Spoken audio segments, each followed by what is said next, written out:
Kobe Bryant, si jeune, si grand. Le Black Mamba n'est pas arrivé en NBA avec l'étiquette d'un joueur ultra dominant. Il a dû faire ses preuves et le match 4 de la finale de 2000 face aux Pacers est l'un des tournants de sa carrière. Avec une avance de 2-1, les Lakers se rendent à Indianapolis le 14 juin 2000.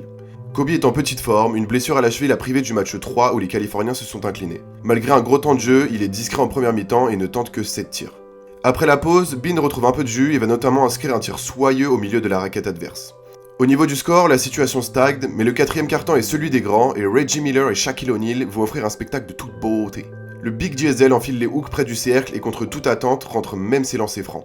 En face, Reggie Miller nous fait sa meilleure imitation de Stephen Curry, à moins que ce soit l'inverse, et inscrit des tirs de Loco Loco. Kobe se fait discret à nouveau et les deux équipes, impossibles à départager, sont bonnes pour une prolongation. Les Lakers prennent l'ascendant, mais les esprits ne sont pas sereins quand Shaq sort pour 6 fautes à 2 minutes 30 de la fin.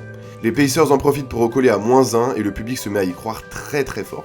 Mais tout le monde se rassoit quand Kobe inscrit un tir pour calmer l'ambiance. Les hommes de Reggie réagissent directement et le public peut y croire à nouveau. Calma, calma, leur répond Kobe qui en remet une couche du haut de ses 21 ans.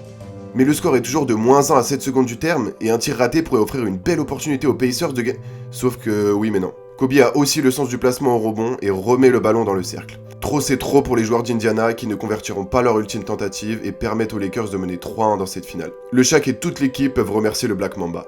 Le genou au croc serré, diminué à cause d'une blessure, vient de pondre une prolongation taille patron à 8 points à 4 sur 5 au tir. Après ce match et la première finale gagnée face aux Pacers, on ne parlera plus de Shaq à Los Angeles mais bien du duo Shaq et Kobe.